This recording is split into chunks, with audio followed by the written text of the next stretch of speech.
میں مزید اس کی تاکید ہے تو گناہوں کی قباحت ان مہینوں میں بڑھ جاتی ہے جس میں رجب کا مہینہ ہے۔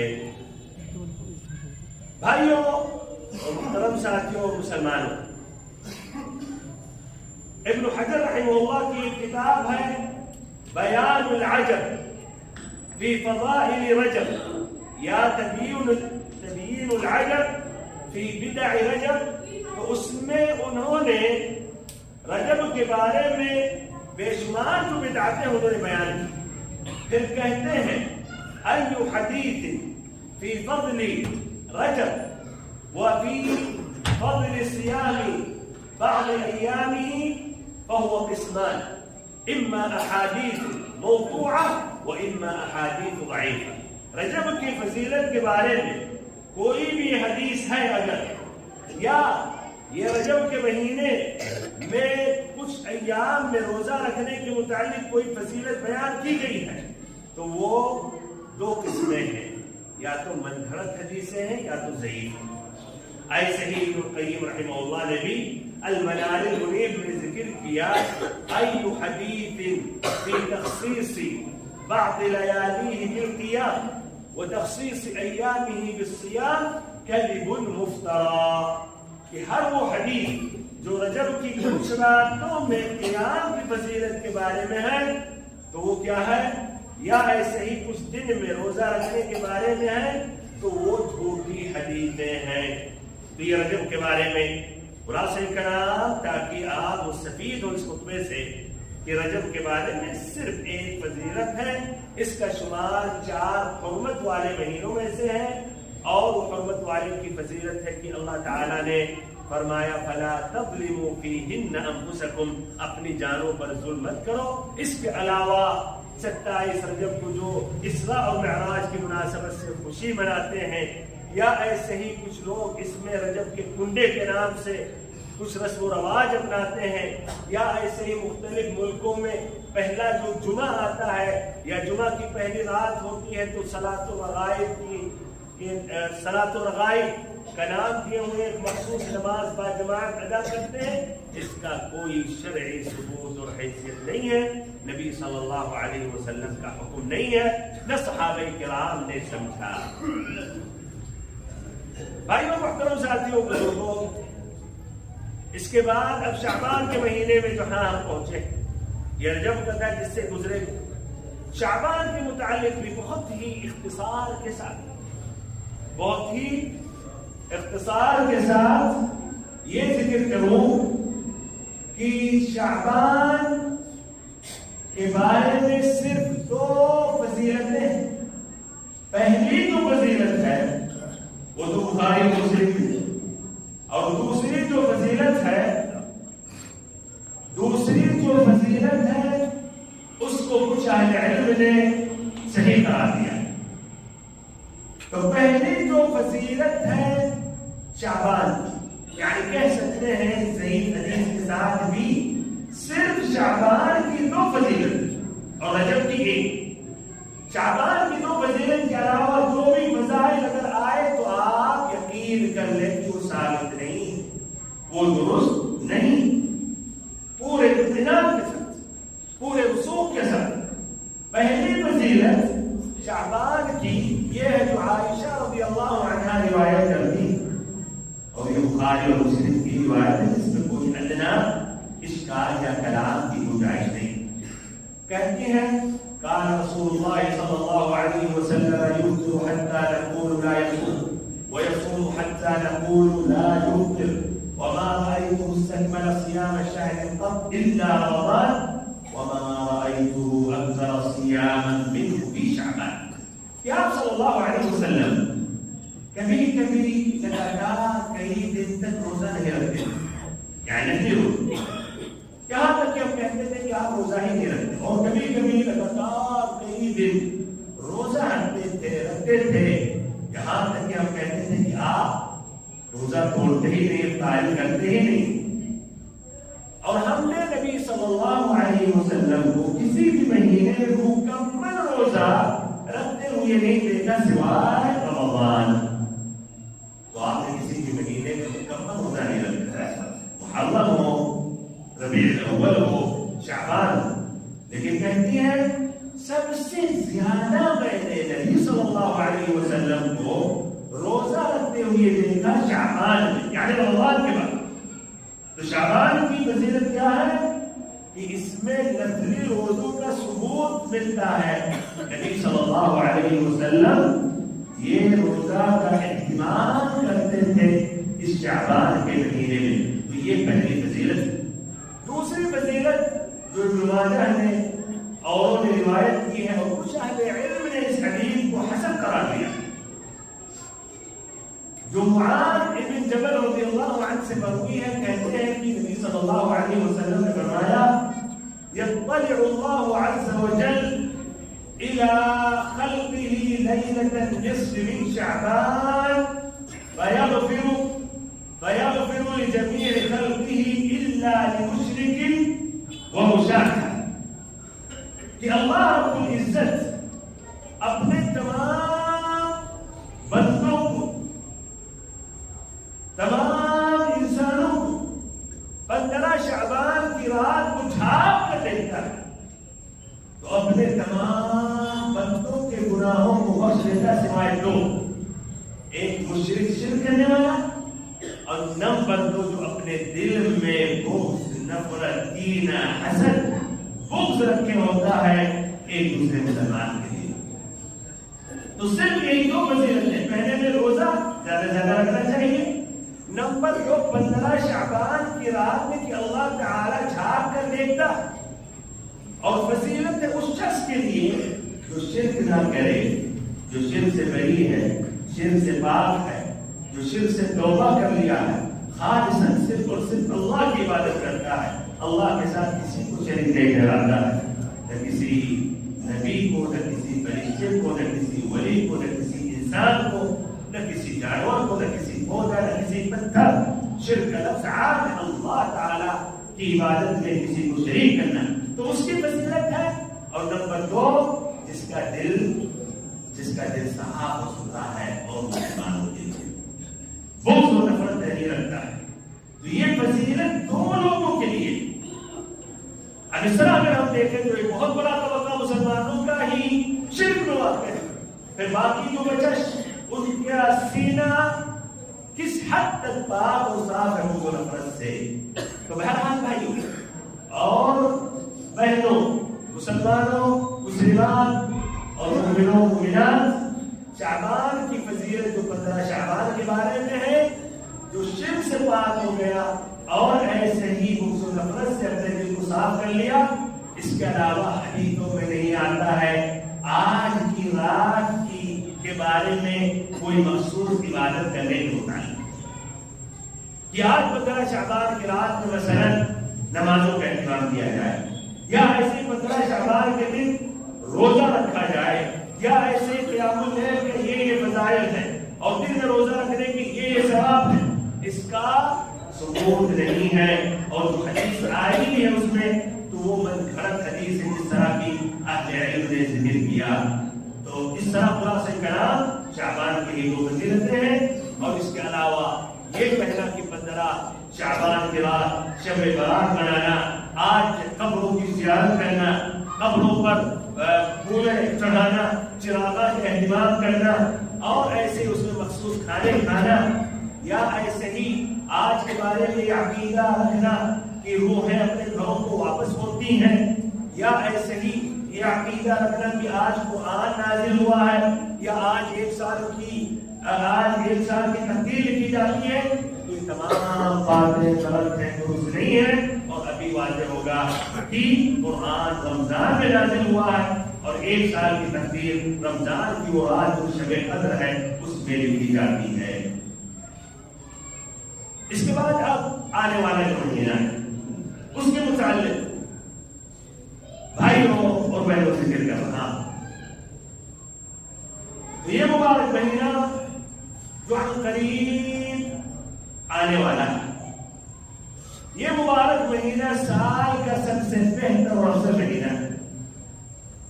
یہ مبارک مہینہ جو اللہ تعالیٰ نے اس مہینے کو چنا اپنی کتاب قرآن مجید اپنا کلام نبی صلی اللہ علیہ وسلم کا سب سے عظیم معجزہ ہے اسے نازل کرنے کے لیے.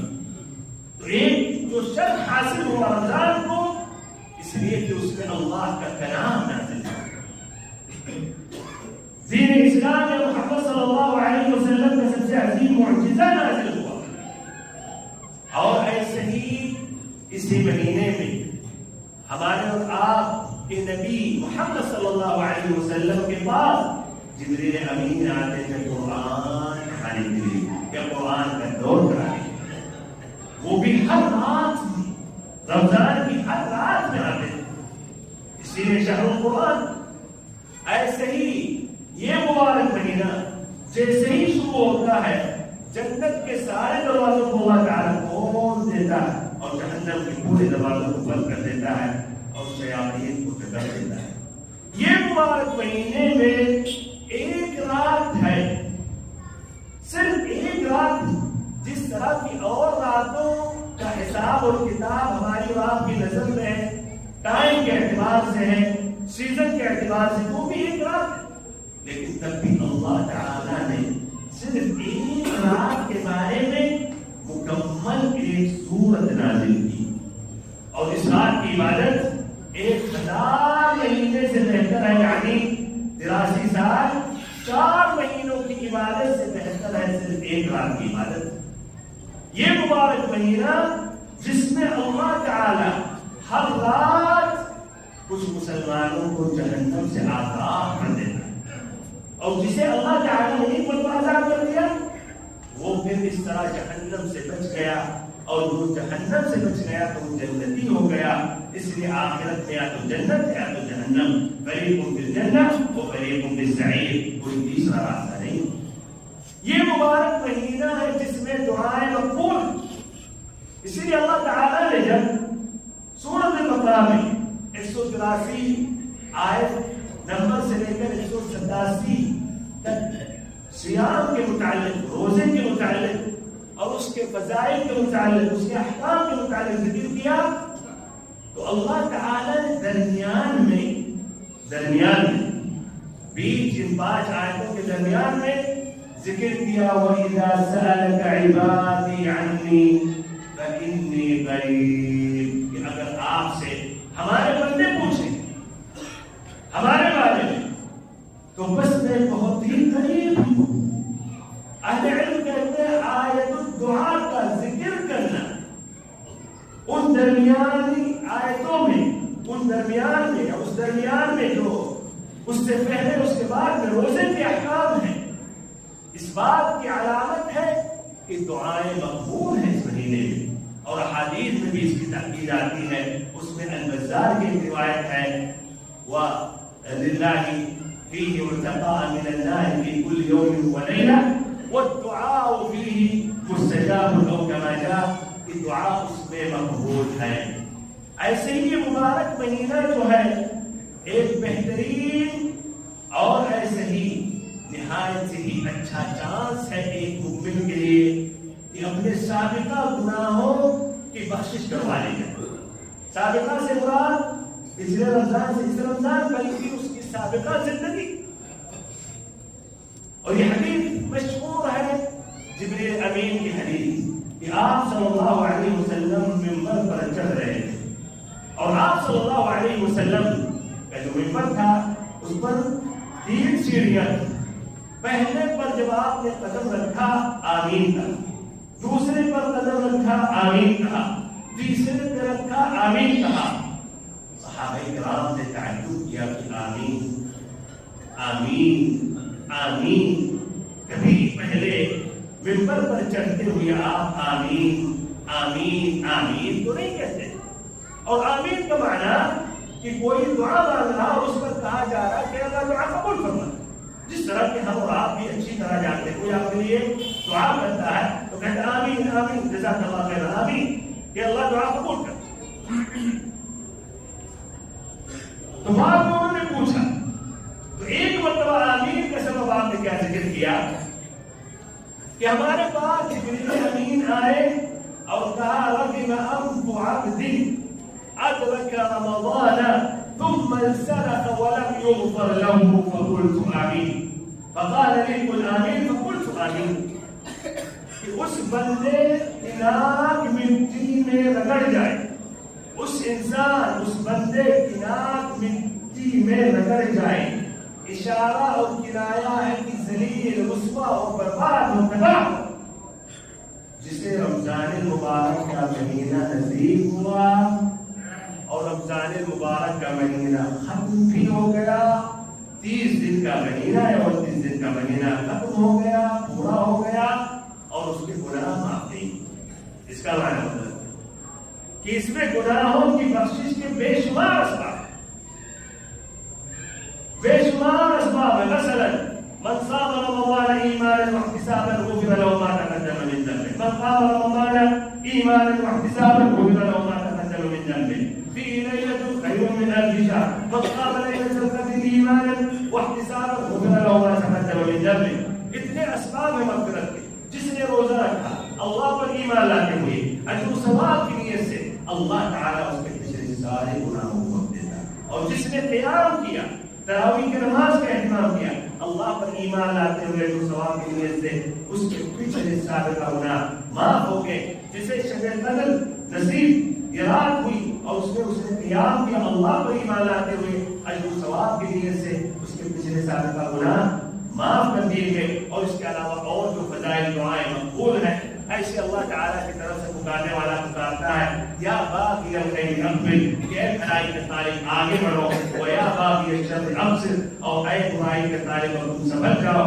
وللہ تعالی عتقاء من النار ذلك في كل ليلہ. ہر رات اللہ تعالیٰ کچھ لوگوں کو جہنم سے آزاد کرتا ہے. اس کے بعد بھی معاف نہیں ہوئے تو وجہ کیا ہے؟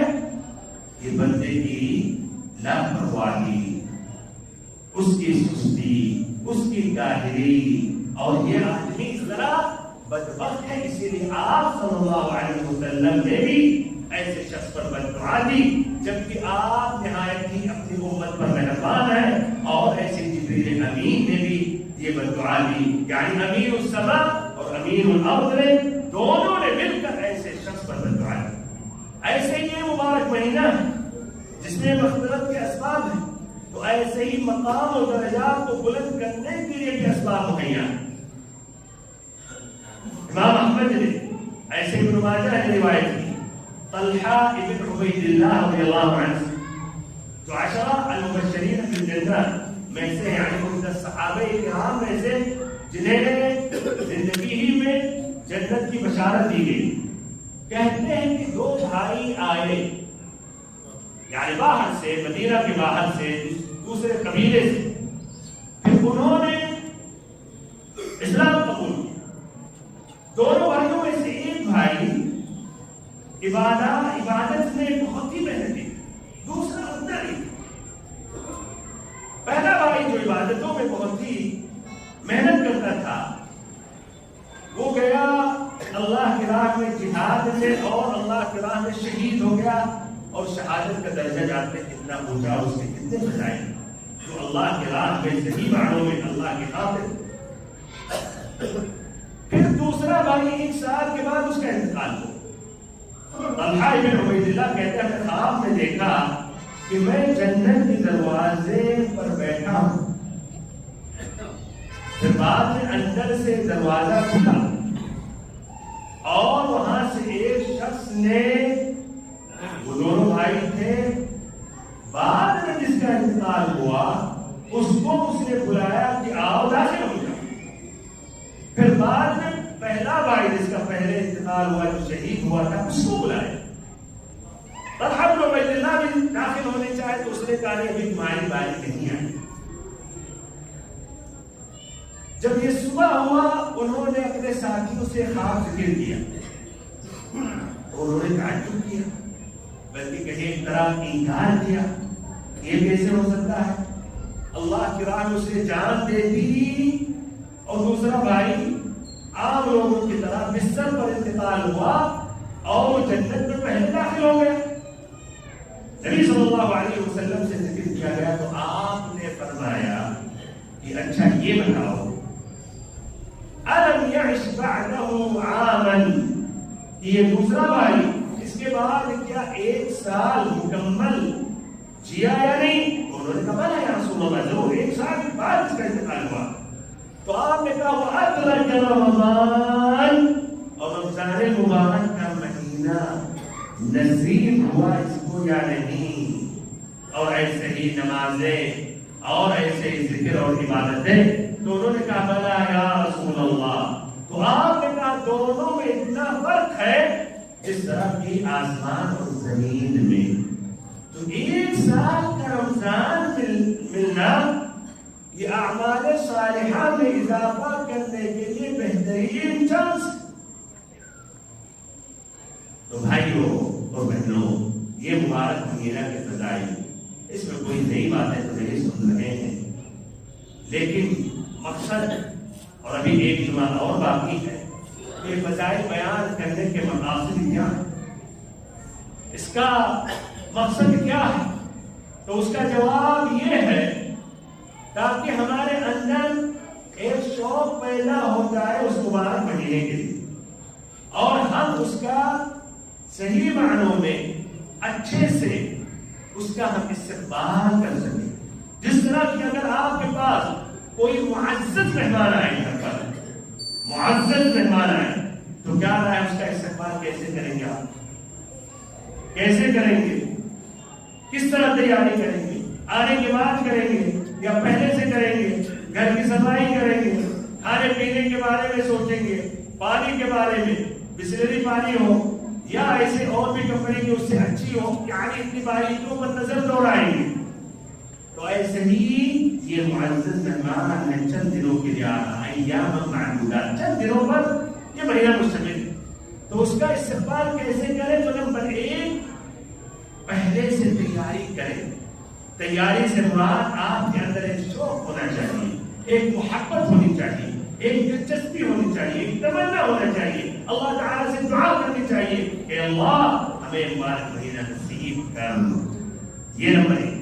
نمبر 2 کی آنے سے پہلے ہی اس مہمان کے آنے کی جو حکمت ہے وہ جانے. حکمت کیا ہے؟ یا ایھا الذین آمنوا کتب علیکم الصیام کما کتب علی الذین من قبلکم لعلکم تتقون، تاکہ تم متقی اور پرہیزگار ہو جاؤ. یہ پہلی آیت ہے آیت الصیام کی. پھر آخری آیت جو آیت الصیام میں ہے اس میں بھی تقویٰ سے اللہ نے ختم کیا. کذالک یبین اللہ آیاتہ للناس لعلہم یتقون. اللہ تعالیٰ اپنی نشانیاں بیان کرتا ہے لوگوں کے لیے تاکہ وہ تقویٰ اختیار کریں. تو یہ حکمت جان. نمبر 3 پہلے سے پلاننگ کر لیں کہ ہمیں اس کا مکمل روزہ رکھنا، اللہ پر ایمان لاتے ہوئے دوسرا نیت. تراویح کی نماز 30 دن پڑھنی، قرآن مجید کی تلاوت برابر کرنی، 1 مرتبہ ختم کرنا ہے، 2 مرتبہ ختم کرنا ہے یا اس سے زائد. اور ایسے ہی اس میں کچھ لوگوں کو افطاری کرانا، ایسے ہی کچھ مساکین غریبوں کو صدقہ کرنا، اس لیے کہ شہر القرآن اور شہر الصدقہ. ایسے پلاننگ کرنی چاہیے کہ اس میں آنے سے پہلے توبہ اور استغفار کر کے آپ تیار ہیں. یہ مراد ہے کہ آپ پہلے سے تیاری کریں. ایسے ہی نمبر 4 آنے سے پہلے روزے کے احکام کو بھی آپ سیکھ لیں. تو یہ چند باتیں تھیں رمضان کے متعلق. تو بھائیوں اور بہنوں، اور ایک بات یاد دلا رہا ہوں، خطبے کے دوران بات کرنا بہت ہی شدت سے منع ہے، بلکہ انکار منکر کرنا. اگر کوئی ایک دوسرے سے بات کر رہا ہے اس کو ٹوکنا بھی خطبے کے دوران جرم ہے. تو اس سے آپ بچیں. ہمارے بھائی خاص جو تاخیر سے آتے ہیں یہاں بھی ذرا سائڈ سے بات ہنسی کرنے لگتے ہیں، اس سے ذرا اجتناب کریں، اللہ تعالیٰ سے ڈریں. خلاصہ کلام یہ ہے کہ ہم رجب کے مہینے سے گزرے، اس کی صرف ایک فضیلت ہے کہ اشہر الحرم میں اس کا شمار ہوتا ہے. شعبان کے مہینے سے جو ہم گزر رہے ہیں اس کی 2 فضیلت ہے. ایک کہ آپ صلی اللہ علیہ وسلم بہت زیادہ روزہ رکھتے تھے، اور دوسری بات کہ 15 شعبان کی رات اللہ تعالیٰ جھانک کر دیکھتا ہے تو اپنے ہر بندے کے گناہوں کو بخش دیتا ہے، سوائے شرک کرنے والا اور بغض و نفرت رکھنے والا. اس کے علاوہ نہ آج کی رات میں جگنے کا ثبوت ہے، نہ ایسے روزہ رکھنے کا ثبوت ہے. اور ایسے رمضان کے بارے میں اس کے ہم نے متعدد فضائل بیان کیے، اور اس کا استقبال